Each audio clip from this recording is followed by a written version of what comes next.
بالله من الشيطان الرجيم.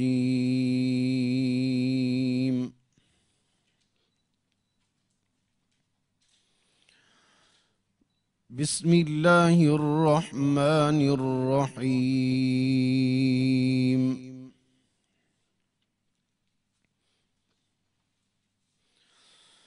يا أيها الذين آمنوا كتب عليكم الصيام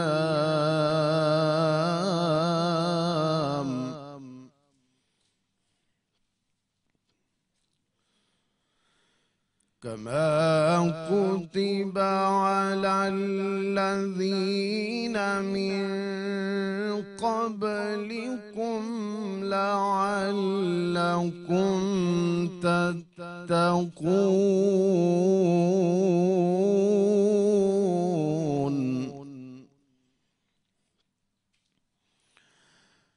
أياما معدودات،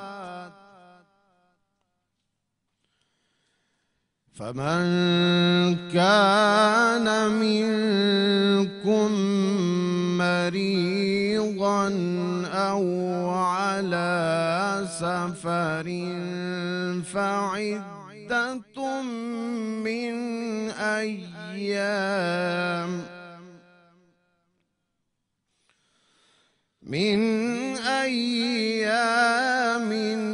أخر، وعلى الذين يطيقون فدية طعام مسكين،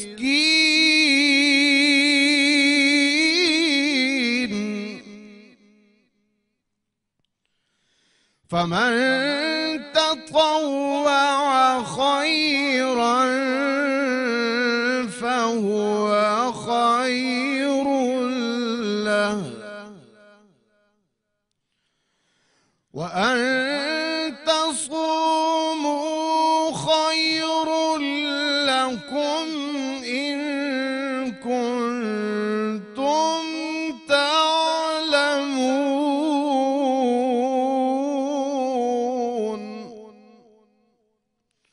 صدق الله العظيم.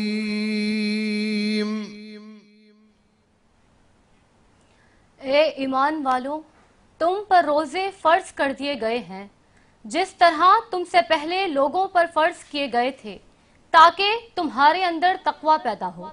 گنتی کے چند دن روزے رکھنے ہیں، پھر بھی اگر تم میں سے کوئی شخص بیمار ہو یا سفر پر ہو تو وہ دوسرے دنوں میں اتنی ہی تعداد پوری کر لے، اور جو لوگ اس کی طاقت رکھتے ہوں وہ ایک مسکین کو کھانا کھلا کر روزے کا فدیہ ادا کر دیں۔ اس کے علاوہ اگر کوئی شخص اپنی خوشی سے کوئی نیکی کرے تو یہ اس کے حق میں بہتر ہے، اور اگر تم کو سمجھ ہو تو روزے رکھنے میں ہی تمہارے لیے زیادہ بہتری ہے۔ بے شک اللہ نے سچ فرمایا۔ بے شک اللہ نے سچ فرمایا۔ خوش آمدید آمد رمضان، خوش آمدید انوار رمضان۔ انوار رمضان کی پہلی سحر ٹرانسمیشن کے ساتھ آپ کا میزبان سلیمان سایانی اور میں نور فاطمہ قریشی۔ آمد رمضان آپ سب کو مبارک ہو۔ سنتی سماعتوں اور دیکھتی بصارتوں کو ہمیشہ یہ دعا ہماری جانب سے کہ آپ سب صدا سلام اور سلامتی کے سائے میں رہیں، آمین۔ آج پہلی شب مبارک مہینے کی آغاز ہو چکا ہے، اور ہمارا اور آپ کا ساتھ نور فاطمہ اور سلیمان سیانی کے ساتھ آپ کا ساتھ رہے گا روزانہ شب 2:05 سے 6 بجے تک، اور پورے 20 دن مختلف سیگمنٹ 30 دن پورے ہوں گے، اور مختلف سیگمنٹ ہم آپ کے سامنے پیش کرتے رہیں گے۔ یہ ہماری منفرد نشریات ہے، اس میں آپ ہمارے ساتھ جڑے رہیں گے، اور رمضان کی رحمتیں برکتیں ہم سب مل کر انشاءاللہ تعالی اللہ تعالیٰ سے ہمیں ملتی رہیں گی، ہم مستفیض ہوتے رہیں گے انشاءاللہ۔ جی نور فاطمہ۔ سر کہتے ہیں کہ جب خوبصورت سی محفل سجی ہو تو تلاوت قرآن پاک سے اس کا آغاز ہوتا ہے، اور یہ کیسے ممکن ہے کہ جس محفل میں تلاوت قرآن پاک ہو تو وہ محفل ذکر مصطفیٰ سے محروم رہ جائے. تو ہمارے ساتھ موجود ہیں نعت خواں حافظ حامد رضا قادری صاحب، جو کہ نبی پاک صلی اللہ تعالیٰ علیہ وآلہ وسلم کی بارگاہ میں گلہ عقیدت پیش کریں گے. سب سے پہلے تمام احباب کو، عالم اسلام کو رمضان کا بابرکت مہینہ مبارک ہو. حمد باری تعالیٰ سے آغاز کر رہا ہوں. پہلا روزہ ہے الحمدللہ. لا الہ الا اللہ، لا الہ الا اللہ، حق لا الہ الا اللہ، لا الہ الا اللہ. حسبی ربی جل اللہ،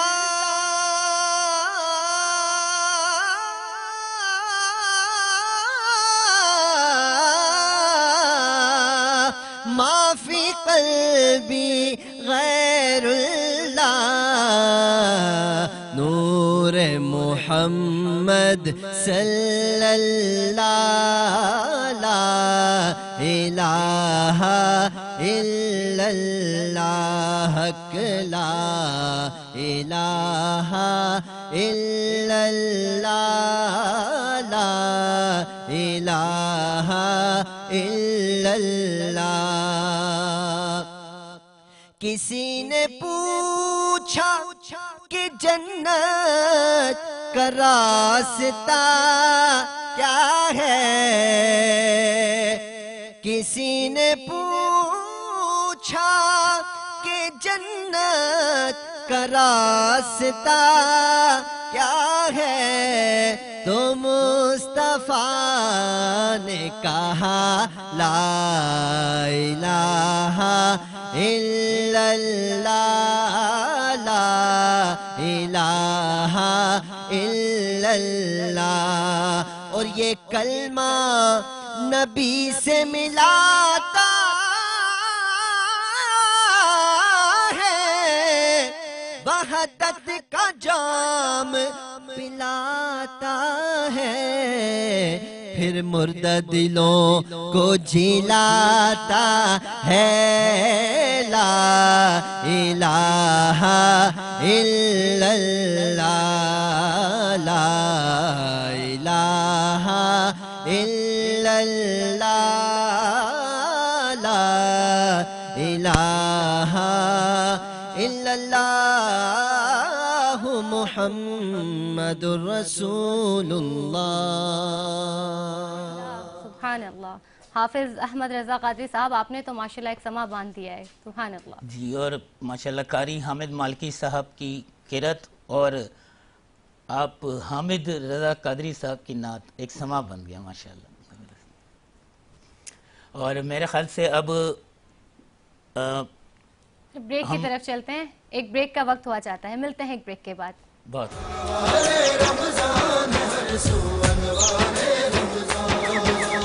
رنگ و نور کی بارش ہر جا، رحمت ہی رحمت ہے ہر پل، ہر مسجد ہر گھر میں رونق، برکت ہی برکت ہے ہر پل. کر لے اپنی بخشش کا اس ماہ میں کچھ سامان،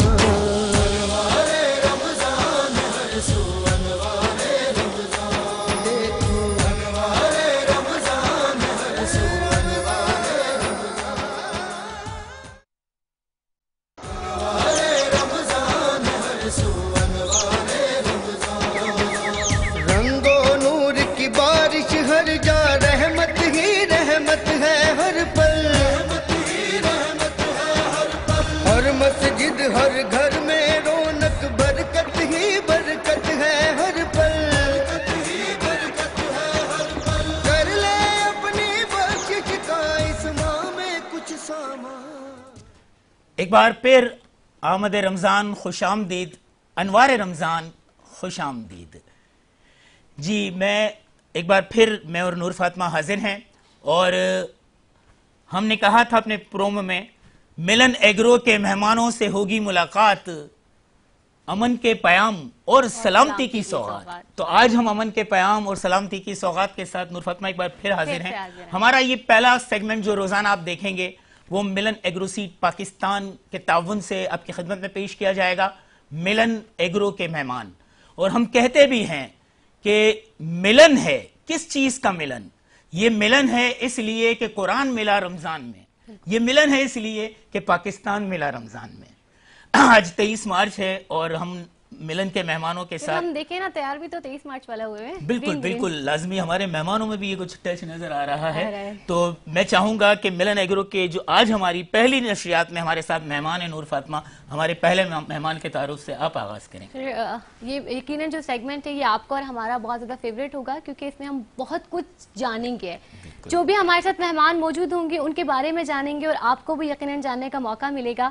آج ہمارے ساتھ موجود ایک بہترین شخصیت ہیں، یوتھ ایکٹیوسٹ ہیں اور بزنس مین ہیں، کسی تعارف کی شاید محتاج نہیں ہے۔ ہمارے ساتھ موجود ہے فاروق کپاڑیا صاحب، کیسے ہیں آپ؟ خوش آمدید فاروق کپاڑیا صاحب۔ رمضان کی آمد بہت بہت مبارک ہو آپ کو۔ آپ کو بھی بہت بہت مبارک آپ دونوں کو۔ ہمارے ساتھ جو دوسری شخصیت موجود ہیں وہ بھی کسی تعارف یا تعریف کی محتاج نہیں، ان کے بارے میں کچھ کہنا یہی کہوں گا کہ سورج کو چراغ دکھانے کے مترادف ہوگا، لیکن چونکہ آپ سب کی جانکاری کے لیے ضروری ہے، پاکستان ٹیلی ویژن کا ایک بہت سینئر، اچھا، بہترین نام، ایک دراز قداور پرسنالٹی محترم حنیف محمد صاحب ہمارے ساتھ موجود ہیں۔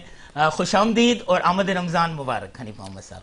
تھینک یو ویری مچ، جزاک اللہ۔ یہ ہماری بھی خوش قسمتی ہے نور فاطمہ کہ آج ہم آمد رمضان، استقبال رمضان، اس کا آغاز ہم جن شخصیات کے ساتھ کر رہے ہیں، تو آج ہمارا یوم پاکستان بھی ہے۔ بالکل۔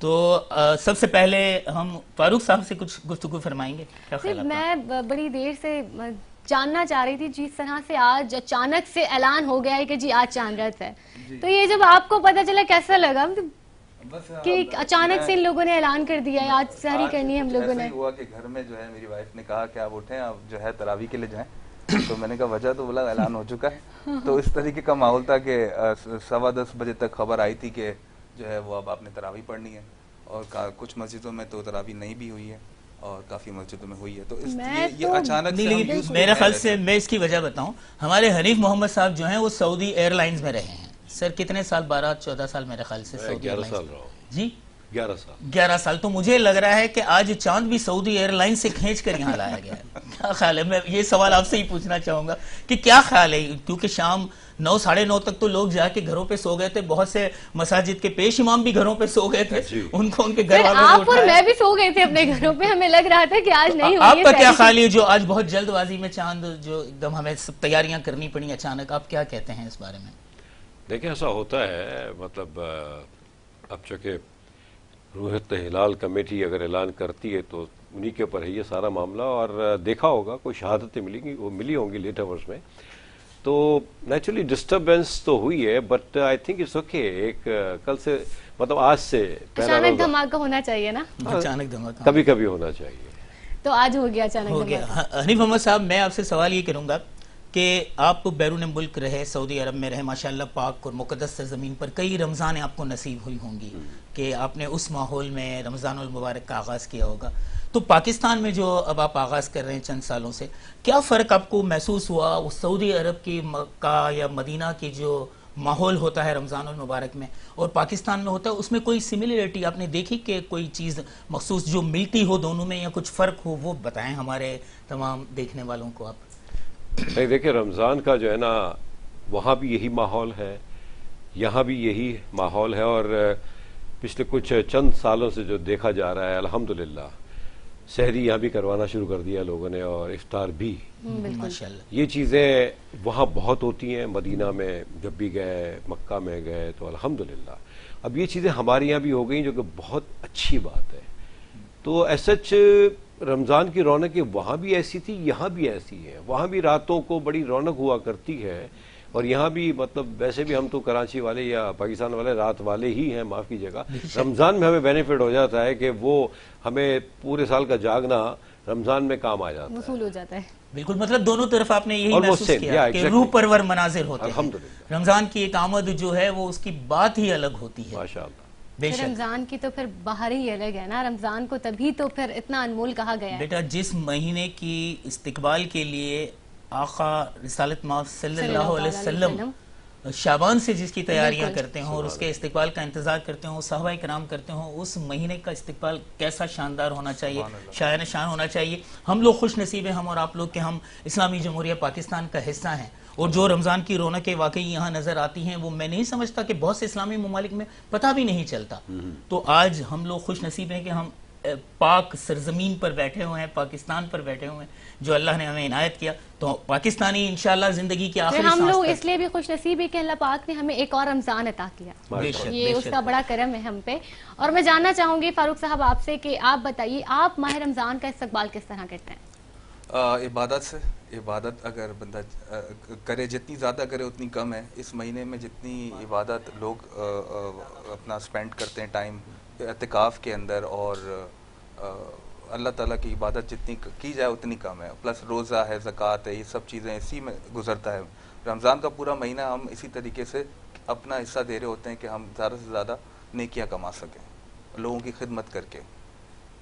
اچھا فاروق, آپ سے ہی میں سوال کروں گا کہ بچپن کی کوئی شرارت یاد ہے؟ پہلا جو روزہ رکھا تھا آپ نے, کس ایج میں رکھا تھا آپ نے روزہ؟ اور کوئی اس وقت کوئی چھپ چھپا کر ایسا تو نہیں تھا کہ گھر والوں کی نظریں بچا کر کوئی پانی وانی سائڈ پہ جا کے پی لیا؟ نہیں, وہ ایسا تھا کہ اس وقت تو جو بچوں کے لیے تو جو انعامات ہوتے ہیں تو وہ رکھے گئے تھے, تو وہ اسی کی لالچ میں جو ہے وہ یہی سوچا تھا کہ پانی نہیں پی رہا, اگر پانی پی لیا تو یہ سب نہیں ملے گا.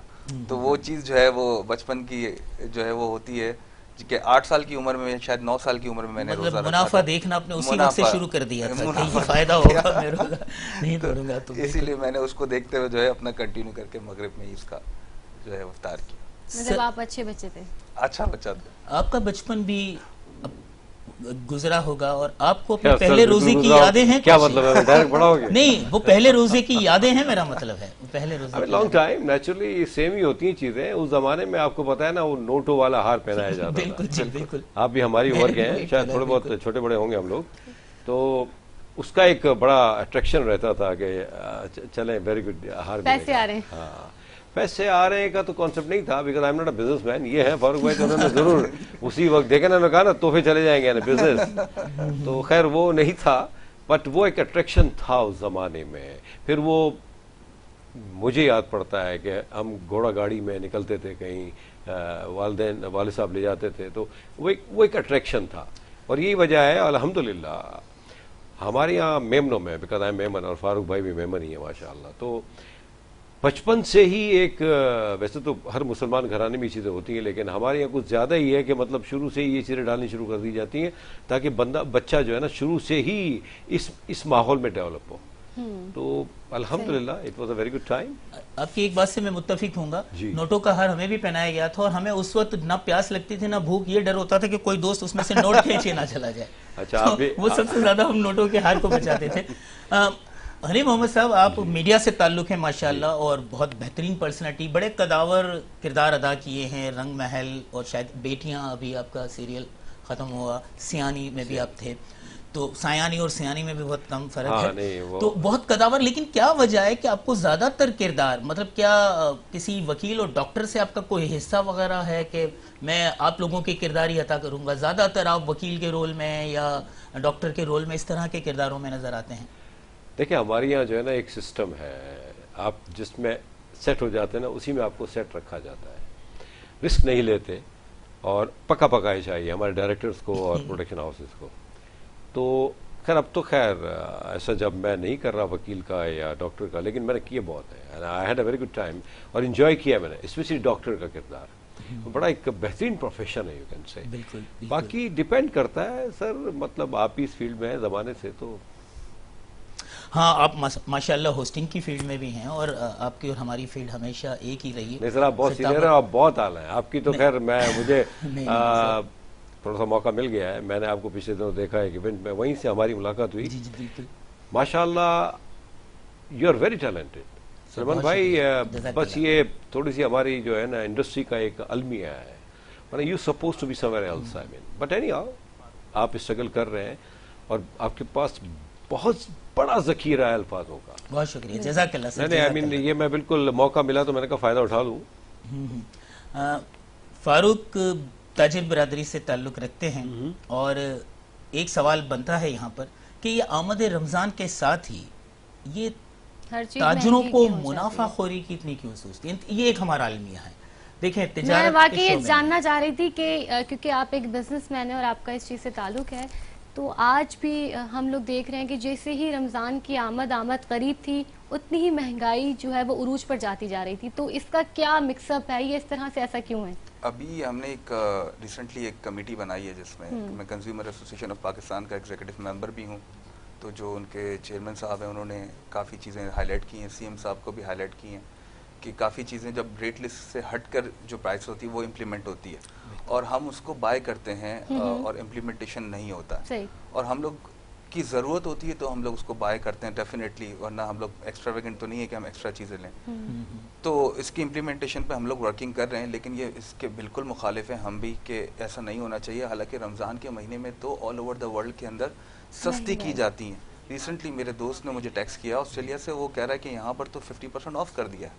یو اے ای کے اندر کافی زیادہ ڈسکاؤنٹ ہوتا ہے, ایسے ایسے کنٹریز کے اندر ڈسکاؤنٹ ہوتا ہے جو ہم سوچ نہیں سکتے.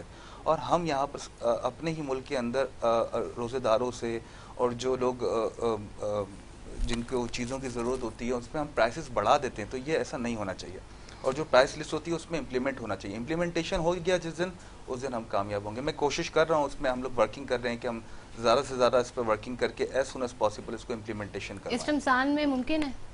آئی ہوپ سو انشاءاللہ, کیونکہ کچھ چیزیں ابھی 5 روزے تک کا ہم نے سوچا ہے کہ ہم اس کو امپلیمنٹ کروائیں, تو انشاءاللہ. مہمانوں سے ہماری باتیں جاری رہیں گی. نور فاطمہ, ملن ایگرو سیڈ پاکستان ہمارے اسپانسر ہمیں کہتے ہیں اور کہا جاتا ہے کہ ملن میں اگر تھوڑی سی جدائی نہ ہو تو ملاپ کا مزہ نہیں رہتا. تو آئیے اس وقفے کی تھوڑی سی جدائی کو قبول کریں اور پھر ملتے ہیں ملن ایگرو کے مہمانوں سے دوبارہ.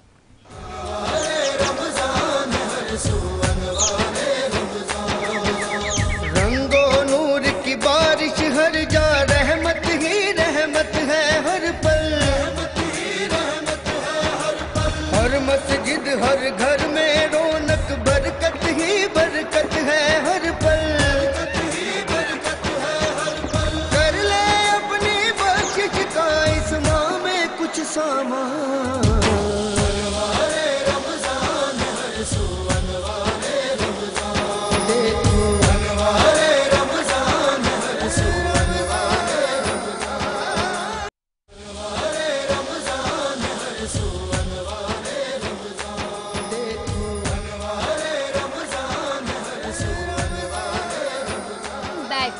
انوار رمضان کی سحری نشریات کے سیگمنٹ ملن ایگرو کے مہمان میں ایک بار پھر آپ کو خوش آمدید کہتے ہیں.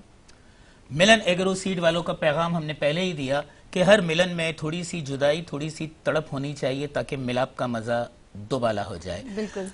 نور, الحمدللہ الحمدللہ ثم الحمدللہ کہ آج ہم نے اپنی نشریات کا آغاز ملن ایگرو سیڈ کے تعاون سے اتنے اچھے مہمانوں کے ساتھ کیا, اور ہمارے ملن ایگرو سیگمنٹ کے بعد اور دیگر سیگمنٹ بھی انشاءاللہ آج لوگ جان لیں گے انشاءاللہ. اور اتنی اچھی گفتگو ہو رہی ہے فاروق صاحب سے. ہمارے ساتھ یہاں پر سیٹ پر موجود ہیں حافظ حامد رضا قادری صاحب بھی, جنہوں نے ابھی ماشاءاللہ سے حمد کا نذرانہ پیش کیا تھا. میں چاہوں گی کہ ایک بار پھر آپ جو ہے نا اپنی خوبصورت سی آواز میں کوئی نعت ہمیں سنا دے تو یہ جو محفل ہے اس کا مزہ دوبالا ہو جائے. بالکل, ماشاءاللہ ماشاءاللہ, ضرور. کوئی مثل مصطفیٰ کا کبھی تھا نہ ہے نہ ہوگا,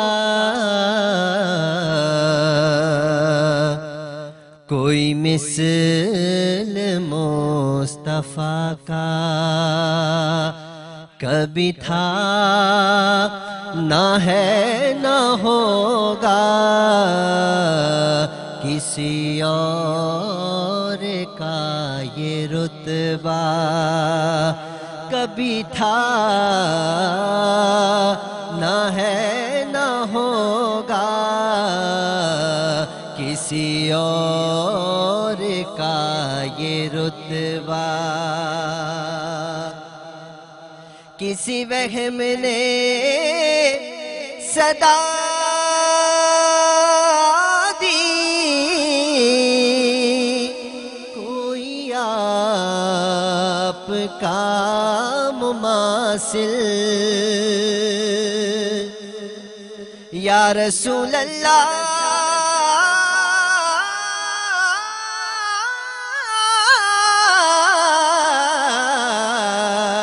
کسی وہم نے صدا دی، کوئی آپ کا مماثل، تو یقین پکار اٹھا کبھی تھا، نہ ہے نہ ہوگا، کبھی تھا نہ ہے نہ ہوگا، کسی اور کا یہ رتبہ، اور میرے دامن طلب کو ہے انہی کے در سے نسبت، میرے دامن طلب کو ہے انہی کے در سے نسبت، کسی اور در سے رشتہ کبھی تھا، نہ ہے نہ ہوگا، کبھی تھا نہ ہے نہ ہوگا، کسی اور کا یہ رتبہ، اور انہیں خلق کر کے نازا یا رسول اللہ، انہیں خلق کر کے نازا، ہوا خود ہی دست قدرت، کوئی شاہکار ایسا کبھی تھا، نہ ہے نہ ہوگا، کسی اور کا یہ رتبہ۔ ماشاءاللہ ماشاءاللہ، کیا کہنے، سبحان اللہ۔ یہ واقعی رشتہ ایسا ہے کہ رشتہ میرا خدا کی خدائی سے چھوٹ جائے، چھوٹے مگر نہ ہاتھ سے دامان مصطفیٰ، یہ تو ہم سب کی دعا ہوتی ہے۔ ایک بار پھر ملن ایگرو سیٹ کے مہمانوں سے سوال و جواب کا آغاز کرتے ہیں، اور حنیف محمد صاحب، آپ کچھ ایسے اپنے تجربات شیئر کیجئے جو رمضانوں میں آپ نے دیکھے ہوں اور آپ کو محسوس ہوتا ہو کہ رمضان المبارک میں کم سے کم ایسے واقعات یا ایسی چیزیں یا ایسے اقدامات یا ایسے رویے نہیں ہونے چاہیے، ہمارے معاشرے میں نہیں ہونے چاہیے، اور ہوتے ہیں اور انہیں دیکھ کر ہمارا دل کڑتا ہے۔ تو آپ اس حوالے سے کچھ روشنی ڈالیں، ہو سکتا ہے آپ کی اور ہماری گفتگو سے آنے والے 30 دن لوگوں کے لیے سبق آموز اور نصیحت آموز بن جائیں۔ آمین۔ دیکھیں، رمضان میں جو روزے کا مقصد جو ہے نا وہ ہے صبر، بے شک، اور جو ہمارا حال ہوتا ہے سر سے معذرت کے ساتھ جو ہم چیزیں کرتے ہیں، مطلب اسپیشلی اگر صبح کی بات کریں، آپ آفس جاتے وقت ایک تو نکلنا ہمیں لیٹ ہوتا ہے، اگر ہم مینج کریں تو ہمیں وہ پرابلم نہ ہو، جس کی وجہ سے حادثات بھی ہوتے ہیں۔ پھر ایوننگ میں اسپیشلی جب گھر جانا ہوتا ہے روزہ افطار کرنے کے لیے، تو یہ جو چیزیں جو نا یہ بڑی تکلیف دہ ہوتی ہیں، مطلب لڑنا جھگڑنا، بیچ میں روڈوں پہ کھڑے ہو جانا، پھر آپ کا روزہ کیسے ہوا؟ بے شک، یہ چیزیں اگر آدمی تھوڑا سا ریئلائز کر لینا، دیکھیں اتنا مبارک مہینہ ہے، سبحان اللہ، بے شک، اتنا کچھ ہوتا ہے پورے ملک میں، پوری دنیا جہاں جہاں اسلامی ممالک ہیں الحمدللہ، بالکل۔ تو صبر اگر آ جائے ہم مسلمانوں میں، جو کہ نہیں ہے، جس کا بڑا فقدان ہے اسپیشلی ہمارے اپنے ملک میں، بے شک، کوئی شک نہیں ہے۔ اور اگر دیکھا جائے تو باہر بھی تھوڑا بہت میں نے دیکھا ہے، سعودی عربیہ میں وہاں بھی یہ اس کا ہے، لیکن بالکل ہم میں بہت زیادہ ہے۔ اس کی وجہ شاید یا تو ہم ہائیلی کراؤڈڈ ہیں، بہت زیادہ ہیں لوگ، وہاں اتنا نہیں ہے کراؤڈ سعودی عربیہ میں، تو یہ صبر کو اگر ہم پکڑ لینا تو ہماری ساری چیزیں آسان ہو جائیں، ساری مشکلیں بھی آسان ہو جائیں۔ ایسا ہی بالکل یہ ہمارے رویے بگڑ جاتے ہیں ایک دم. بحیثیت مسلمان ہم اللہ کو خوش کرنے کے لیے عبادتیں وغیرہ کرتے ہیں, نمازیں پڑھتے ہیں, نیکیاں کرتے ہیں, لیکن ذرا سی بات پہ مشتعل ہو کر مطلب بد زبانی پہ, بد کلامی پہ آ جاتے ہیں. تو کیوں ایسا ہوتا ہے؟ یہ ایسا ہونا نہیں چاہیے اصولاً ہمارے معاشرے میں.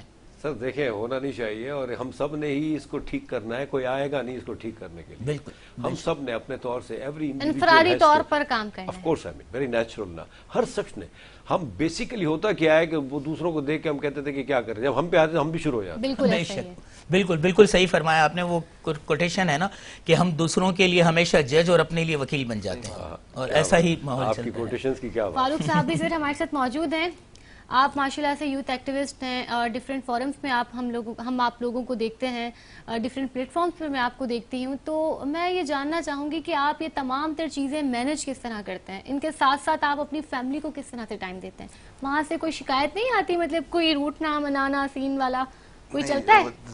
ظاہر سی بات ہے کہ جب بندہ سوشلائزنگ کی طرف جاتا ہے یا لوگوں میں ایک سرکل کے اندر, ایک فیٹرنیٹی سرکل جو ایک اچھا سرکل ہے اس کے اندر اپنا ٹائم دیتا ہے, تو فیملی میں شکایت تو ہوتی ہیں کہ آپ اتنا زیادہ ٹائم تو باہر ہی ہوتے ہیں, تو گھر پہ تو ٹائم نہیں ہوتا. تو لیکن یہ ہے کہ وہ یہ سب کے ساتھ جو بھی لوگ ہیں میرے ساتھ, تو ان سب کے ساتھ ہی ہے, اور مینیج ہو جاتا ہے ڈیفینیٹلی. پھر فیملی کو پھر ایک دن کوئی ایسا دن ہوتا ہے جس میں ان کو باہر انٹرٹینمنٹ کے لیے باہر لے کے جایا جاتا ہے اور منا لیا جاتا ہے, اور وہ خود بھی انڈرسٹینڈنگ ہو پارٹنر, تو وہ سمجھتا بھی اس چیز کو. کہ ویسے مجھے لگ رہا ہے کہ فاروق کی مسز رمضان میں ضرور خوش ہوتی ہوں گی کہ اذان مغرب سے پہلے تو لازمی کرتے ہوں گے, افطار تو یہی کرنی ہے. نہیں, مجھے لگتا ہے کبھی کبھی ایسا ہوتا ہوگا کہ افطاری بھی ان کی باہر ہوتی ہوگی. وہ کبھی کبھار ہوتی ہے, وہ تو اکثر فیملیز کے ساتھ ہوتی ہے, کبھی دوستوں کے ساتھ بھی ہوتی ہے. وہ تو کوئی 2-4 روزے تو ایسے ہو ہی جاتے ہیں ہر سال. بالکل. فاروق میں آپ سے ایک بات پوچھنا چاہوں گا, اتنی کم عمری میں ماشاءاللہ اتنی ساری چیزوں کو آپ دیکھ رہے ہیں, ظاہر سی باتیں مینیج کر رہے ہیں, ہماری نوجوان نسل کو آپ رمضان المبارک کے حوالے سے کیا پیغام دینا چاہیں گے؟ اتنی کم عمری میں اتنی گول اچیو کرنا, آپ انجینئر ہیں, آپ مشینری وغیرہ کے کانٹریکٹ وغیرہ اس سلسلے میں کام کرتے ہیں, تو یہ اتنی ساری چیزیں اتنی کم عمری میں, تو ہمارے نوجوانوں کو کن خطوط پر آنا چاہیے, یعنی کہ انہیں کن راہوں پر سفر کرنا چاہیے کہ کامیابی کی منزلوں کو وہ جلد پا سکیں؟ تھوڑا سا اس حوالے سے روشنی ڈالیں. مجھے لگتا ہے کہ جیسے میری یہ فیلڈ تھی جس میں میں نے اپنی انجینئرنگ کمپلیٹ کر کے جہاں میرا انٹرسٹ ڈیولپ ہوا, بیسیکلی میں ایک کیمیکل کی ایک فیلڈ ہے پالیمرز, اس میں انجینئرنگ میں نے کمپلیٹ کی, لیکن میں میکینیکل سائڈ پہ زیادہ میرا انٹرسٹ تھا, اور میں نے اس کو کنٹینیو کیا. اور جو آپ کا انٹرسٹ ہوتا ہے, آپ اس پہ اگر کسی فیلڈ کے کنسسٹنٹ رہیں تو وہ آپ کو اچیو ہوتا ہے گول. بالکل بالکل بے شک. اور اگر سیٹ بیک میں اگر آپ کو کوئی فیلئر ملتا ہے تو بجائے اس کے کہ آپ اس کو چھوڑ دیں, اس سے فائٹ کر کے آپ اس سے کریں, کیونکہ جہاں پر آپ کا فیلئر آتا ہے وہیں سے آپ کی اسٹرگلنگ اور وہیں سے آپ کا جو راستہ ہے وہ کھلتا ہے سمجھنے کا کہ آپ نے کس طریقے سے اچیو کرنے ہیں بیٹر سے بیٹر گولز. تو میرا یوتھ کو پروگرام میسج یہی ہے کہ آپ جو فیلئر ہے نا وہیں سے بندہ سیکھتا ہے, تو اس کو اس پہ کنسسٹنٹ رہیں, اس راستے پہ چلتے رہیں جو آپ کا جس میں انٹرسٹ ہے, تو وہ آپ کو اچیو ہو ہی جاتا ہے. بہت ہی خوبصورت میسج آپ نے دیا. عارف محمد صاحب, میں آپ سے جاننا چاہوں گی کہ آپ ایک کافی طویل عرصہ جو ہے وہ سعودی عرب میں رہے ہیں, آپ نے انڈسٹری کو کس طرح جوائن کیا؟ وہ کیا سوچ تھی, کیا جنون تھا کہ انڈسٹری میں آنا ہے, یا پھر کوئی ریزن تھا کیونکہ آپ کا فیملی بیک گراؤنڈ بھی نہیں ہے انڈسٹری کا, تو وہ ریزن کیا تھا آپ کا انڈسٹری کو چوز کرنے کا؟ دیکھیں کچھ چیزیں ہوتی ہیں انسان کے اندر بلٹ ان, جس طرح کمپیوٹر کی بات کرتے ہیں ہم, تو اسکول کے زمانے میں کچھ تھوڑا بہت کام کیا میں نے, کچھ سنگنگ کی, کچھ ڈرامہ وغیرہ کیا, لیکن کانفیڈنس نہیں تھا جو ہونا چاہیے بینگ این آرٹسٹ. پھر میں 1980 میں چلا گیا باہر, سعودی لائن جوائن کیا میں نے, تو I used to work with American Britishers نا, تو انہوں نے بڑا کانفیڈنس دیا مجھے. جب میں 91 میں آیا تو اللہ نے چانس بنا دیا اور پی ٹی وی کی طرف گیا میں. نو ڈاؤٹ اس زمانے میں پی ٹی وی تھا, اور بہت مشکل تھا, وہاں انٹری بڑی مشکل تھی, کام تو بہت دور کی بات ہے. بالکل 6 مہینے تک چکر لگاتا رہا. پھر طارق جمیل صاحب میرے گاڈ فادر ہیں, انہوں نے مجھے موقع دیا بغیر کسی ریفرنس کے. پہلا میرا سیریل تھا آج, تو اس طرح مجھے موقع ملا. بات فاروق بھائی کی بڑی اچھی ہے کہ ریئلی آپ ہمت نہ ہارے ہیں, بالکل ایسا مطلب, اور یہ فیکٹ ہے کہ ہمارے جو یوتھ ہے نا, they are very smart, they are very talented, of course I mean, لیکن کچھ لوگ جو ہے نا ہمت ہار کے بیٹھ جاتے ہیں, وچ از ناٹ فیئر. لیکن یہ بڑی مطلب ہی از ویری ینگ، فاروق بھائی بہت چھوٹے ہیں، اور ریئلی میں تو ابھی میری بات ہو رہی تھی آف دا کیمرہ، تو میں نے کہا میں نے کہا آپ انجینئر بھی ہیں اور آپ ایکسپورٹ کر رہے ہیں پارٹس بنا کے، کیٹرپلر آئی مین جو کنسٹرکشن کی ہیوی ڈیوٹی مشینری ہے باہر، کتنی بڑی بات ہے، ہی از اسٹل ویری ینگ. تو آپ ان لوگوں کو دیکھ کے یہ نہ کہیں کہ یار یہ دیکھیں کتنا انجوائے کر رہے ہیں، نہیں اس سے پہلے کس طرح پہنچے یہاں تک. بالکل بالکل. تو اسی طرح آرٹسٹ کا ہوتا ہے، اس کو شروع بڑی محنت کرنی پڑتی ہے، سب کو کرنی پڑتی ہے، آپ بھی کر رہی ہیں، سلیمان بھائی کی تو کیا بات ہے، وہ تو ڈٹے ہوئے ہیں اور ماشاءاللہ. تو وہی ہے کہ آپ لگے رہیں، آپ you will get the opportunity. اگر آپ لگے رہیں گے تو جہاں آپ نے کوئٹ کیا، جہاں ہمت آ رہی ہے آپ نے، تو آئی ایم سوری، تو بس وہ کوشش کی اور آج تھوڑا بہت چل رہے ہیں، کام کر رہے ہیں، بس الحمدللہ. اور یہ کام جاری بھی رہنا چاہیے. میں یہاں ایک بات ضرور ایڈ کرنا چاہوں گا، آپ دونوں کی تمام گفتگو سے آج ملن ایگرو کے مہمان کے سیگمنٹ میں ایک چیز میں نے ایک حقیقت ضرور پائی کہ ناکام نے کہا قطرے سے کیا ہوتا ہے، ناکام نے کہا قطرے سے کیا ہوتا ہے، کامیاب بولا قطرہ قطرہ ملے تو دریا بنتا ہے. بالکل ایسا ہی. تو آپ لوگوں نے دونوں نے ہی قطرہ قطرہ کر کے ایک آغاز کیا اور پورا دریا بنایا، اور پھر بعد میں یہ اب آپ لوگوں کو دونوں کو دیکھ کر میں یہ چاہوں گا کہ رمضان المبارک کے خاص یہ ابتدا کے حوالے سے اس کے تقاضے کیا ہیں، ہمیں انتہا تک رمضان کو کس طرح لے جانا ہے. آپ دونوں اپنے اپنے اس بارے میں تھوڑے سے کمنٹ دیجئے کہ ہمارے رمضان المبارک ہمارا کیسا ہونا چاہیے. مطلب استقبال تو الحمدللہ آج ہم لوگ کر رہے ہیں، اس کا اختتام بھی کس طرح ہونا چاہیے، کس طرح ہونا چاہیے، استقبال سے اختتام تک رمضان کس طرح ہونا چاہیے. فاروق پہلے آپ بتائیں. میرے خیال سے یہ رمضان جو ہے وہ اگین وہی بات ریپیٹ کروں گا کہ اس میں انسانیت کی جتنی خدمت کی جائے اتنی کم ہے. اس میں ایک نیکی کے بدلے آپ کو 70 نیکیاں ملتی ہیں. بے شک. جن لوگوں سے آپ نے سال پورے بھر میں کسی کا حق مارا ہے یا آپ نے کسی کا دل دکھایا ہے تو اس سے معافی مانگی جائے، کیونکہ یہ وہ وقت ہے، کیونکہ اس سے چھوٹا نہیں ہو جائے گا وہ، بلکہ اس سے اللہ کی نظر میں اور بڑا ہو جائے گا. تو اس سے وہ ایسے جو چیزیں ہیں وہ کرنی چاہیے اس رمضان میں، تاکہ رمضان کو اور خوبصورت بنایا جائے. یہ خوبصورتی ہی ہے کہ ایک بندہ اپنے غلطی کو اعتراف کر کے اور وہ جھک جاتا ہے کسی کے آگے، تو یہ ایک خوبصورتی ہی ہے. اور اللہ تعالیٰ جو ہے وہ ہماری پوری امت مسلمہ کو اس پہ چلنے کی اس کے راستے پہ چلنے کے لیے راغب کرے. میرے حساب سے یہ ہے کہ اس آخر سے شروع سے لے کے آخر تک وہ اسی چیز کو فالو کرے، انسانیت کی خدمت کرے. جو نیڈی لوگ ہیں، جو زکوٰۃ کے مستحق لوگ ہیں، سفید پوش لوگ ہیں، ان کی مدد کی جائے. اس میں اپنے آپ کو اتنا وقف کر دیں کہ آپ کے پاس اپنے لیے ٹائم کم ملے اور ان کی خدمت کے لیے زیادہ ملے. اس سے آپ کے لیے اور مزید راستے آگے آپ کی زندگی میں اچھے ہوں گے، بہتر ہوں گے اور راستے کھلے ملیں گے. ماشاءاللہ، بہت بہترین بات، بہت خوبصورت بات. اور پھر میں وہی کہوں گا کہ مسئلہ یہی ہوتا ہے کہ جب ملن بہت زیادہ بڑھ جائے تو جدائی کی ساعتوں کو قریب آنا ہی ہوتا ہے، اور جدائی کی ان ساعتوں کے بعد دوبارہ ہوگا آپ کا اور ہمارا ملن ایگرو سیٹ کے مہمانوں کے سیگمنٹ میں. چلتے ہیں ایک بریک کی طرف.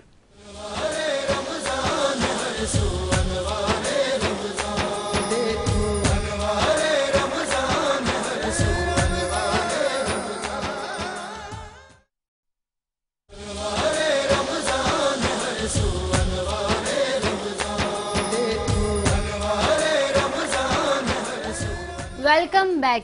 انوار رمضان کی سحری نشریات کے ملن ایگرو مہمان سیگمنٹ میں ایک بار پھر آپ کو خوش آمدید کہتے ہیں. اور ہم نے ابھی فاروق بھائی سے جو ہے وہ ان کا پیغام لے لیا ہے، اور ہم چلتے ہیں حنیف محمد صاحب کی جانب اور ان سے جانتے ہیں کہ حنیف محمد صاحب آپ بتائیے کہ رمضان کو استقبال سے لے کر اختتام تک کس طرح گزارنا چاہیے. ویسے تو بہت ساری باتیں کر لیں فاروق بھائی نے ماشاءاللہ، کہ درگزر کر رہے ہیں، معافی تلافی کر لیں آپ. لیکن ایک بات جو دیکھنے میں آتی ہے کہ شروع کا جو پیریڈ ہوتا ہے نا، اس میں بڑا جوش و ولولہ ہوتا ہے، پھر ایک دم سے جو ہے نا ٹھہراؤ سا آ جاتا ہے، وہ چیزیں ختم ہو جاتی ہیں. پھر اینڈ میں جا کے آخری عشرہ یا 4-5 دن ہونا یہ چاہیے کہ شروع بھی وہی ہونا چاہیے، مڈ بھی ہونا چاہیے، اینڈ بھی وہی ہونا چاہیے. اور سیکنڈلی اسی کو کنٹینیو کریں اگر ہم اگلے 11 مہینے بھی نا، تو سبحان اللہ واہ کیا واہ ماشاءاللہ، کیا خوبصورت پیغام آپ نے دیا ہے، بہت خوبصورت پیغام۔ بہت زبردست بات کہی کہ صرف رمضان کے ایک مہینے ہی کیوں، مسلمانوں کا وتیرہ تو ہمیشہ 365 دن یہی ہونا چاہیے، اخوت، محبت، حقوق بھائی چارہ، عبادت کی پاسداری وغیرہ۔ اور آج ملن ایگرو کے مہمانوں کے ساتھ بہت اچھی نشست رہی، یقیناً ہمارے دیکھنے والوں کو بھی بہت سی پیاری باتیں، پیارے پیامات سننے کو ملے، اور اللہ کرے ان پیامات پر آپ، ہم سب اور ہمارے تمام سننے والے اور دیکھنے والے عمل پیرا ہوں، اور ہم سب کی بخشش و نجات ہو، رحمتیں اور برکتیں لوٹیں ہم۔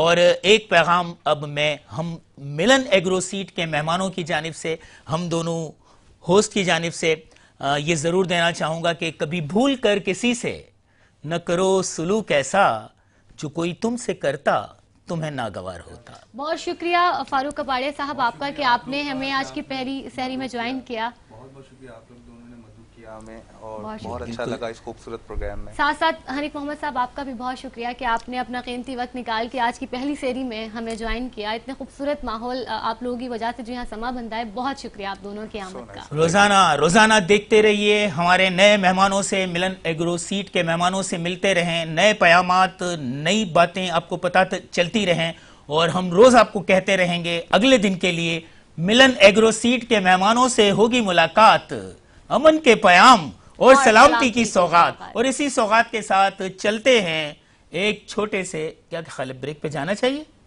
چلے جاتے ہیں نا، کیونکہ ہمارا اگلا سیگمنٹ جو ہے وہ بڑا زوردار آنے والا ہے۔ سر ہمارا ہر سیگمنٹ بہت زوردار ہے۔ بالکل، اس میں تو ہم چلتے ہیں پھر ایک چھوٹے سے بریک پر۔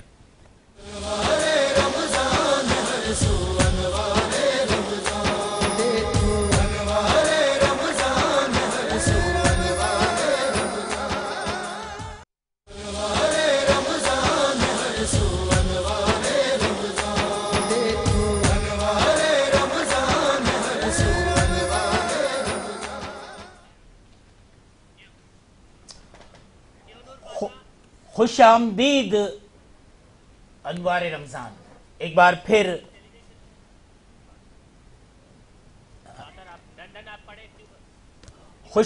خوش آمدید انوار رمضان، ایک بار پھر ایک نئے سیگمنٹ کے ساتھ K21 نیوز کی پہلی سحر ٹرانسمیشن انوار سحر یعنی انوار رمضان میں ہم آپ کو خوش آمدید کہتے ہیں۔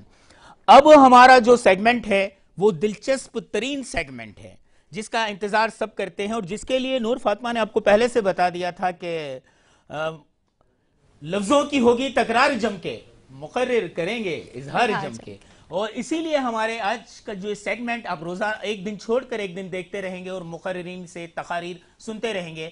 اس سیگمنٹ کا نام ہے زور کلام، اور اس کی وجہ نام جو ہم نے نام رکھنے کی جو وجہ ہے وہ یہ ہے کہ زور کلام تھا کہ ادائے کلیم تھی، جو بات اس نے کی وہ دلوں میں اتر گئی۔ آج ایک ایسی ہستی ہمارے درمیان منصفی کے لیے موجود ہیں، جو ہمارے منصف ہیں، اور انہوں نے آج تک جو فن خطابت کی خدمات سر انجام دی ہیں، ہم انہیں ہمیشہ بابا خطابت، شہنشاہ خطابت کے ناموں سے جانتے ہیں۔ پاکستان کی مشہور و معروف شخصیت، تقاریر کے حوالے سے ایک مستند ترین نام، اور ہمارے ساتھ منصفی کے فرائض سر انجام دیں گے محترم عابد علی امنگ صاحب۔ السلام علیکم سر، کیسے مزاج ہیں آپ کے؟ عابد علی امنگ صاحب، خوش قسمت ہوتی ہے وہ نشریات، اور خوش قسمت ہوتے ہیں وہ بچے جنہیں آپ جج کرتے ہیں اور جنہیں آپ کی رہنمائی اور آپ کے الفاظ ملتے ہیں۔ میں چاہوں گا کہ مقررین کو آج پہلے سیگمنٹ کے آغاز پر یہ زور کلام پر آپ جو بات ہدایت دینا چاہیں، جو کچھ مختصراً بتائیں۔ کوئی ہدایت نہیں بیٹا، اللہ تعالیٰ نے آپ کو بہت صلاحیت دی ہے، اپنی صلاحیت کا اظہار کیجیے اور بسم اللہ کیجیے۔ جی، آج چونکہ یوم پاکستان ہے، 23 مارچ ہے، اور ہم یوم پاکستان بھی بنا رہے ہیں اور آمد رمضان کی خوشیاں بھی بنا رہے ہیں۔ آج کا ہمارا عنوان جو ہے عابد علی امنگ صاحب بڑا دلچسپ ہے، اور ہمارا موضوع جو ہے وہ یوم پاکستان کے حوالے سے ہے۔ یہ ڈیکلیمیشن ہے، یہ وطن تیری میری نسل کی جاگیر نہیں۔ 2.5 منٹ کا وقت ہوگا ہر مقرر کے پاس، اور زور کلام میں آج کون کون ادائے کلیم دکھائیں گے یہ ہمیں بتائیں گی۔ نور فاطمہ کی طرف چلتے ہیں۔ نور فاطمہ۔ سر بالکل ہمارے جو سیگمنٹ کا وہ ہے آغاز ہوا جاتا ہے، اور یہ میرا بہت ہی فیوریٹ سیگمنٹ ہے، کیونکہ ایک ڈیبیٹر کے لیے سیگمنٹ یقیناً فیوریٹ ہوگا. سب سے پہلے تو عابد علی مونگ صاحب السلام علیکم، اور بہت شکریہ کہ آپ نے اپنا قیمتی وقت دیا. اور ہم چلتے ہیں بغیر کوئی ٹائم ویسٹ کیے اپنے ڈیبیٹرز کی جانب. تو آپ دونوں تیار ہیں؟ جی بالکل. ہمارے ساتھ جو پہلی مقررہ موجود ہیں ردا فیصل ان کا نام ہے، ان کا تعلق ہے government degree girls college Karachi سے. ردا آپ تیار ہیں؟ جی. آپ کا عنوان ہے یہ وطن تیری میری نسل کی جاگیر نہیں. اسٹارٹ. انا للہ و انا الیہ راجعون. صدر علی وقار، یہ اعلان فرشتہ سور میکائل کو اب تک کر دینا چاہیے تھا، مگر اس قوم کی جیسی حالت ہے کہ افسوس موت بھی ہمیں گلے لگانے سے ڈرتی ہے. ہم اپنی تہذیب کے وہ بچے کچے ناکوش ہیں جس کے زمین اور زودے حص کو تالے پڑے ہوئے ہیں. جو الیکشن کے روز سیاست دانوں نے جو تالے لگائے اور نئے ایوانوں کو نکل گئے، اور ہم اپنی لاشیں اٹھائے ایوانوں کی طرف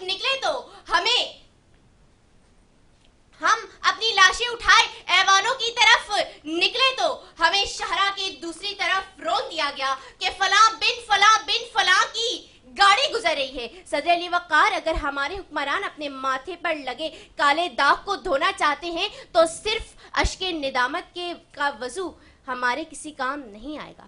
کالے کرتوت کر کے نسل در نسل سجدے کر کے یہ اپنی پیشانی کو سیاہ کر رہے ہیں. ارے انہیں کوئی بتائے کہ یہ احسان ایک قائد کا تھا جب ہر سمت مسلمانوں پہ چھائی تھی تباہی. ملک اپنا تھا اور غیروں کے ہاتھوں میں تھی شاہی، ایسے میں اٹھا دین محمد کا سپاہی. پھر نعرہ تکبیر سے دی تو نے گواہی، اسلام کا جھنڈا لیا آیا سرے میدان. اے قائد اعظم تیرا احسان ہے احسان. صدر علی وقار، قائد کے جانے کے بعد ہمیں بے وقوف بنایا گیا. دیکھو دیکھو کون آیا، کبھی شیر آیا تو کبھی کل بھی زندہ تھا آج بھی زندہ ہے. صرف وطن کو نسل در نسل جاگیر بنایا گیا. صدر علی وقار، تاریخ گواہ ہے کہ ہماری نظریاتی شمع کو بجھانے کی کوشش کی گئی، مگر یہ وطن تیری میری نسل کی جاگیر نہیں. کبھی ہمارے پیروں میں معاشی پابندیوں کی بھیڑی پہنائی گئی، مگر یہ وطن تیری میری نسل کی جاگیر نہیں. کبھی سندھی بلوچی مہاجر پر قتل عام کیا گیا، مگر یہ وطن تیری میری نسل کی جاگیر نہیں. کبھی ہماری مسجد و امام بارگاہوں کو پہلو اور ان کے سینے چھلی کیے گئے، مگر یہ کہتے رہے کہ یہ وطن تیری میری نسل کی جاگیر نہیں. صدر علی وقار، ہم نہ کبھی غلام تھے نہ کبھی غلام بنیں گے. میں ہاتھ بلند کر کے کہتی ہوں، ارے یہ جو چہرے اور ہاتھ نامکمل ہے، انہی سے ہمارے شہروں کو کامل بنایا جائے گا. شکریہ. زبردست. اور جو دوسری مقررہ ہمارے ساتھ موجود ہیں بسمہ خالد آپ کا نام ہے، government college for women Korangi سے آپ کا تعلق ہے. بسمہ آپ تیار ہیں؟ آپ کا وقت شروع ہو جاتا ہے اب. اجازت ہے. یہ وطن پاک سرزمین پاکستان، مملکت خداداد، میرے آباء و اجداد کی قربانیوں کا ثمر ہے. اسے میرے بزرگوں نے اپنے لہو سے سینچا ہے کہ اس کی آبیاری میرے نوجوان شہیدوں نے اپنے لہو کی قطرے سے کی ہے. اس کی خاطر میری ماؤں نے اپنے شہزادوں کو شہادت کا جام پلایا ہے. اس کی خاطر 90,000 سے زائد عصمتیں پامال ہوئی ہیں. کتنی ہی سہاگنوں کے سہاگ اجڑے ہیں. علم سولی پہ چڑھا تب کوئی تخمین نہ بنا، علم سولی پہ چڑھا تب کوئی تخمین نہ بنا، علم سولی پہ چڑھا تب کوئی تخمین نہ بنا. زہر صدیوں نے پیا تب کوئی نوشی نہ بنا، سینکڑوں پیر کٹے تب کوئی زی نہ بنا. تیرے قدموں کے تلے یا میرے قدموں کے تلے نو انسان کی شب و روز کی تقدیر نہیں ہے. یہ وطن تیری میری نسل کی جاگیر نہیں ہے. صدر علی وقار، یہ وطن کسی جاگیردار کی جاگیر نہیں کہ جب چاہا زمین کے کسی ٹکڑے پر قابض ہو کر غریب طبقے پر ان سے ان کا مسکن چھینا جائے۔ یہ وطن کسی حاکم وقت کی میراث نہیں کہ جب چاہا وطن عزیز کو غیروں کی گود میں گروی ڈال دیا جائے۔ یہ وطن کسی ارباب اختیار کی جاگیر نہیں کہ جب چاہا غیر ملکی کمپنیوں کو ہم پر مسلط کر دیا جائے۔ یہ وطن کسی عادل شہر کی میراث نہیں کہ جو زور کے سامنے کمزور اور کمزور کے آگے پرزور ہو۔ یہ وطن کسی صاحب تلوار کی میراث نہیں کہ جس کی تلوار سے فقط اپنے ہی لوگوں کی گردنیں کٹی ہوں۔ اور یہ وطن کسی وڈیرہ شاہی کی میراث نہیں کہ جب چاہا مزدور مظلوم طبقات پر ظلمات کے پہاڑ توڑے جائیں، مگر جب یہی مزدور بولنے پر آئیں تو پھر جوتیاں جبر کے شاہکار پر دے ماریں گے، ہر بتے ظلم کو دیوار پر دے ماریں گے۔ ہم زمیزاد اگر شاہوں سے الجھ بیٹھے تو آسماں کھینچ کر دربار پر دے ماریں گے۔ ماشاءاللہ، زبردست مقابلہ چل رہا ہے۔ عابد بھائی، میں پوچھنا چاہوں گا کہ آج تک ہزاروں بھی نہیں لاکھوں طلبہ و طالبات کو جج کیا ہوگا آپ نے۔ ایسا تو نہیں ہے، لیکن درست ہے۔ دیکھیں، میں ذاتی طور پر اپنی ایک رائے دوں،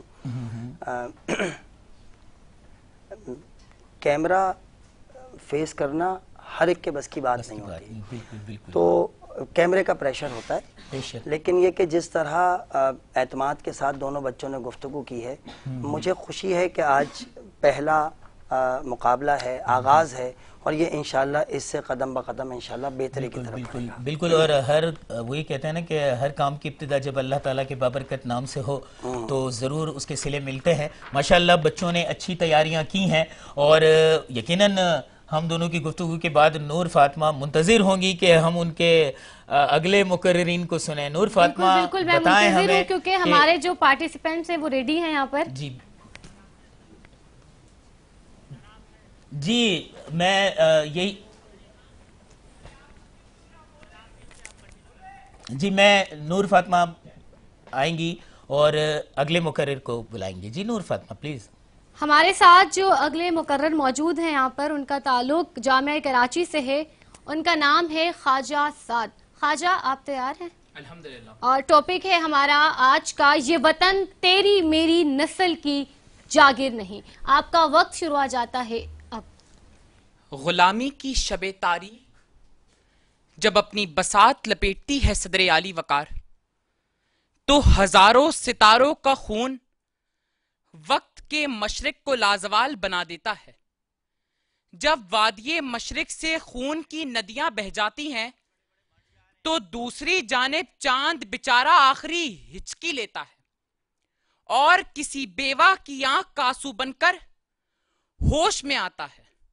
نجوموں کہکشاں کے ہزاروں موتی سحر کے لیے دعائیں مانگتے مانگتے کسی محبوب کبریا کی حشمت سازی کی بھیٹ چڑھ جاتے ہیں، تب جا کر 14 اگست 1947 کو یہ وطن دنیا کے نقشے پر قائم ہوتا ہے صدر عالی وقار، کہ یہ وطن مگر تیری اور میری نسل کی جاگیر نہیں، کہ یہاں کبھی سندھو دیش جاگ، پنجابی جاگ اور پختونستان جیسے نعرے لگائے جائیں۔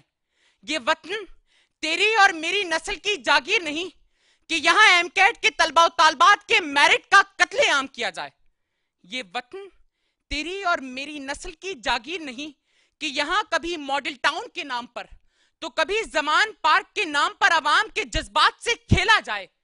یہ وطن تیری میری نسل کی جاگیر نہیں کہ یہاں کبھی کوئی شاہ رخ جتوئی جیسا سفاک قاتل کھلا دندناتا پھرے۔ یہ وطن تیری میری نسل کی جاگیر نہیں کہ یہاں نفرت و عداوت کے بازار سجائے جائیں، امیر غریب کا گوشت نوچتا دکھائی دے، اور غریب بس یہی کہے کہ کوئی تو مسیح ادھر بھی دیکھے، کوئی تو چارہ گری کو اترے، افق کا چہرہ لہو میں تر ہے، زمین جنازہ بنی ہوئی ہے صدر عالی وقار، زمین جنازہ بنی ہوئی ہے، مگر وقت ہے کہ ہمیں اس وطن کی بہت جلد سنوارنا ہوگا اور اس وطن کی جاگیر کو اپنا نہ سمجھنا ہوگا، کیونکہ یہ وطن تو قائد کی جاگیر ہے. بہت شکریہ. بہت ہی زبردست. اور ہمارے ساتھ جو ہیں وہ ہماری اگلی مقررہ بھی موجود ہیں. میمونہ ملک آپ کا نام ہے، government college for women Korangi سے آپ کا تعلق ہے. میمونہ آپ تیار ہیں؟ جی بالکل. آپ کا ٹاپک ہے یہ وطن تیری میری نسل کی جاگیر نہیں. آپ کا وقت شروع ہو جاتا ہے اب. اجازت. روشنیوں کے شہر کراچی میں یہ بیان سرخی اخبار کی زینت بن جاتا ہے صدر علی وقار کہ 1,24,000 گندم کی بوریاں چوری ہو گئی ہیں، جہاں الیکٹرونک آلات اور CCTV کیمروں کا کوئی شمار نہیں، جہاں جسم میں موجود جراثیم کو دیکھا جا سکتا ہے، وہاں ہوکسبے روڈ پر طویل گندم کے لدے ہوئے ٹرالے نظر نہ آنا، یہ کسی جادوگر کی نظر بندی ہے، یہ کوئی جادوگری ہے. یہ کھیتی پاکستان کی، یہ فصلیں پاکستان کی، یہ زمین پاکستان کی، پر اس پہ اجارہ داری چندوں ارباب کی، جو اس وطن کے سیاہ و سفید مالک بنے ہوئے ہیں، جو اس وطن کو، جو اس ملک کو اپنی اور اپنی نسل کی جاگیر سمجھتے ہیں. تو میں برملا کہنا چاہتی ہوں، یہ وطن تیری میری نسل کی جاگیر نہیں. صدر علی وقار، یہ جاگیر اور وراثت سمجھنے ہی کا نتیجہ ہے. اس وطن عزیز کو آزاد ہوئے 75 برس بیت چکے ہیں.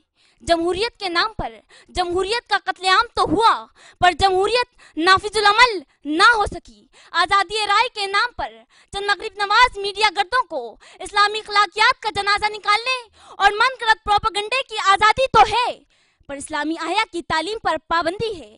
حق رائے دہی کا نام نہاد ڈنڈورا تو پیٹا جاتا ہے، حقیقت میں دھوس، دھمکی اور دھاندلی ہے. وطن عزیز کے معاشی اداروں میں میرٹ کا قتل عام اور لاڈلو جیالو کان کٹے ناکٹو جاہلوں کی اجارہ داری ہے. صدر علی وقار، پاکستان کو اپنی جاگیر سمجھنے ہی کا نتیجہ ہے، جہاں صلاحیتوں کی کوئی کمی نہیں، قیادتوں کی کوئی کمی نہیں، پھر بھی پارلیمان میں براجمان چند خاندانوں کا قبضہ، پارلیمانی پارٹیوں میں چند عناصر کا قبضہ نسل در نسل چلا آ رہا ہے. چاہے وہ اس کے اہل ہو نہ ہو، ریموٹ کنٹرول سے چلنے والے ایسے لیڈر ہم پر مسلط کرنا اس بات کی دلیل ہے کہ وہ اس وطن کو اپنی اور اپنی نسل کی جاگیر سمجھتے ہیں. اسی لیے میں بھرملا کہتی ہوں، یہ وطن تیری میری نسل کی جاگیر نہیں. سحر ان کی نہیں ہوتی جو میوے خواب ہوتے ہیں، یہ آزادی ہے. آزادی کے کچھ آداب ہوتے ہیں، وہی سمجھیں گے یہ نکتہ، نگاہیں جن کی گہری ہوں. غلامی ہے غلامی، چاہے زنجیریں سنہری ہوں. آپ کی سماعتوں کا بہت شکریہ. بہت ہی خوبصورت سر، اور میں تو دنگ رہ گئی ہوں کہ ایک کے بعد ایک جو مقرر آ رہا ہے اس کا انداز بیان بہت ہی خوبصورت. یہی تو زور کلام ہے. کیا خیال ہے عبد الرحمان صاحب؟ یہی زور کلام ہے، اور زور کلام چلتا رہے گا، لیکن زور کلام کے ساتھ ساتھ تھوڑا سا وقفہ بہت ضروری ہے. تو ہم جائیں گے ایک چھوٹے سے بریک کی طرف، اور بریک کے بعد دوبارہ آتے ہیں اور دیکھتے ہیں زور کلام.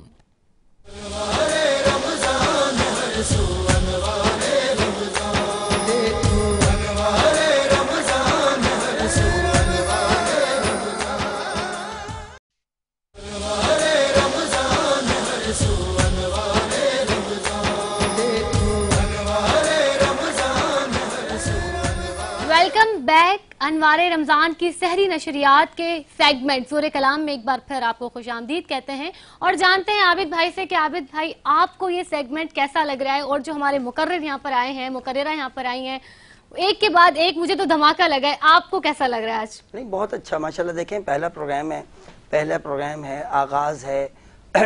جب پہلا بچہ آتا ہے نا تو وہ کنفیوز ہوتا ہے، لیکن یہ کہ پھر آہستہ آہستہ ہر بچے نے اعتماد کا مظاہرہ کیا، ایک کے بعد ایک بہت اچھا بولے ماشاءاللہ. اور مجھے امید ہے کہ یہ آج کا سیگمنٹ ختم ہوگا، پھر آپ دوسری طرف جائیں گے، پھر آگے بڑھیں گے، اور ایک کے بعد ایک انشاءاللہ اچھے ہی اسپیکر آپ کو ملتے چلے آئیں گے. چونکہ میں خود مطلب فن خطابت سے وابستہ ہوں، تو یہ تو میرا شوق ہے، میرا پیشن ہے، مجھے اس لیے بہت اچھا لگتا ہے اور مجھے امید ہے کہ یہ بچے جو ہیں جو بھی کہیں کمی بیشی ہوتی ہے اس کو آئندہ آنے والے وقتوں میں سے دور کر لیں گے انشاءاللہ۔ اور اب ہم چلتے ہیں ہمارے جو اگلے مقرر ہیں ہمارے ساتھ ان کی جانب۔ ہمارے ساتھ اگلے مقرر ہیں Shoaib Malik, S M law college سے آپ کا تعلق ہے۔ شعیب آپ تیار ہیں؟ آپ کا موضوع ہے یہ وطن تیری میری نسل کی جاگیر نہیں، بسم اللہ۔ صدر ذی وقار، سینکڑوں پاؤں کٹے تبھی تو ایک زینہ بنا، کبھی تمہارے قدموں کے تلے کبھی میرے قدموں کے تلے، یہ نوع انسان کے شب روز کی تقدیر نہیں، یہ وطن تیرے میرے نسلوں کی جاگیر نہیں، سینکڑوں نسلوں کی محنتوں سے اسے سنوارا گیا۔ صدر ذی وقار، آج جب چاروں طرف منافقت اور بے حسی کے اندھیرے چھانے لگے، جب انسانیت حق اور صداقت کی معمولی سی کرن کو بھی ترسنے لگے، جب ہر بات میں مصلیت کی بات کر کے انصاف کو دبایا جائے، جب سچ بولنا جرم، حق اور صداقت کی پاسداری گناہ عظیم ٹھہرے، جب انصاف کو وقت کے کٹہرے میں کھڑا کر دیا جائے اور حکومتی ایوانوں میں جھوٹ اور ریاکاری کی صدائے بازگوشت سنائی دینے لگے، یہ اس لیے بھی ممکن ہے کہ آج میرے ملک کے لوگ، آج میرے چمن کے نوجوان خود نفرتوں میں بڑھ چکے ہیں۔ آج یہ ایک ایسا کھیل کھیل رہے ہیں جہاں آپس میں آگ کے شعلے لگائے جاتے ہیں۔ اس نفرت بھرے شہر میرے کوئی تو اٹھے جو نفرت کے شہروں میں امن اور محبت کا علم لے کر خاموش شہروں کو پھر جگائے، کہ آس دیپک کی اپنی حسار میں لے اور ایک ہی صدائے بلند کرے کہ یہ نہ تیری تخلیق ہے نہ میری تخلیق ہے، یہ نہ تیری تخلیق ہے نہ میری تخلیق ہے، ہم اگر اس پہ ضد بھی کریں تو اس کی تصدیق نہیں، اس کی تصدیق نہیں۔ صدر ذی وقار، اس معاشرے میں نوجوانوں کا طبقہ سب سے حساس طبقہ ہے۔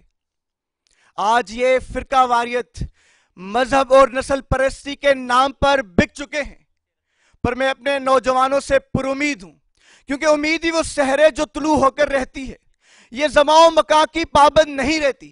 یقین محکم، عمل پہم، محبت کو فاتح عالم جان کر مرد و حق نے اپنی شمشیر بنا کر ہمیشہ راستہ ہموار کرتا ہے۔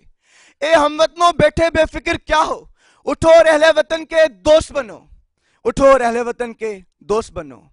آپ کی سماعتوں کا بہت بہت شکریہ۔ بہت ہی خوبصورت انداز بیان یہاں پہ ہمیں دیکھنے کا موقع ملا۔ سر کیا کہیں گے آپ؟ جی بالکل، اب ظاہر سی بات ہے ہمارے منصف محترم عابد علی امنگ صاحب رزلٹ بتائیں گے، اور جب تک وہ رزلٹ بتا رہے ہیں تو میں یہی کہوں گا کہ ماشاءاللہ ہماری توقعات کے عین مطابق جو ہم نے اپنے سیگمنٹ کا نام رکھا ہے زور کلام، اس زور کلام میں ان تمام بچوں نے آج زندگی ڈال دی۔ بالکل ایسا ہی ہے، اس میں کوئی شک نہیں نور فاطمہ کہ آج سارے مقررین بہت اچھا بولے، اور ساتھ ہی یہاں میں شکریہ اس موقع پہ یہ بھی ضرور ادا کرنا چاہوں گا، ہمارے ملن ایگرو سیڈ کا ذکر کروں گا کہ ملن ایگرو سیڈ پاکستان نے ہمارے ساتھ تعاون کیا۔ مردانہ ملبوسات میں دیکھیں تو تھاراز کے ہم شکر گزار ہیں کہ جنہوں نے مردانہ ملبوسات میں ہمارے وارڈروب کے لیے انہوں نے ہمیں اسپانسر کیا، اور ساتھ ہی میں آپ تمام بچوں کا بہت شکر گزار ہوں کہ آپ بہت اچھی تیاریوں کے ساتھ آئے کم وقت میں بھی۔ اور میں چاہوں گا اب ہم منصف محترم کی جانب چلے، بابا خطابت کی جانب چلے، کیونکہ ان کی رائے مستند ہوتی ہے۔ یہ پانچوں مقررین کے بارے میں کچھ کہیں گے۔ اچھا، یہاں میں ایک بات بتاتا چلوں کہ ہمارے 5 مقررین میں سے یہ جو پہلے 7 دنوں تک جو کوالیفائی راؤنڈ چلیں گے، ہر دن 2 بچے ون ہو کر کوالیفائی ہو کر اگلے راؤنڈ کے لیے جائیں گے۔ ہر دن 2 بچے کوالیفائی کر کے جائیں گے اگلے راؤنڈ کی طرف، 3 بچے ہم سے واپس رخصت چاہیں گے، اجازت چاہیں گے، اور 2 بچے کوالیفائی ہو کر کوارٹر فائنل کے لیے جائیں گے۔ تو دیکھتے ہیں آج کے نتائج کے مطابق آج کون 2 خوش نصیب ہیں جو آگے جا رہے ہیں۔ بالکل بالکل جی۔ عابد بھائی آپ کے پاس اب وقت آ گیا ہے، وقت بہت مختصر ہے، آپ کے پاس بھی میرے پاس بھی بہت کم وقت ہے ٹرانسمیشن میں۔ بیٹا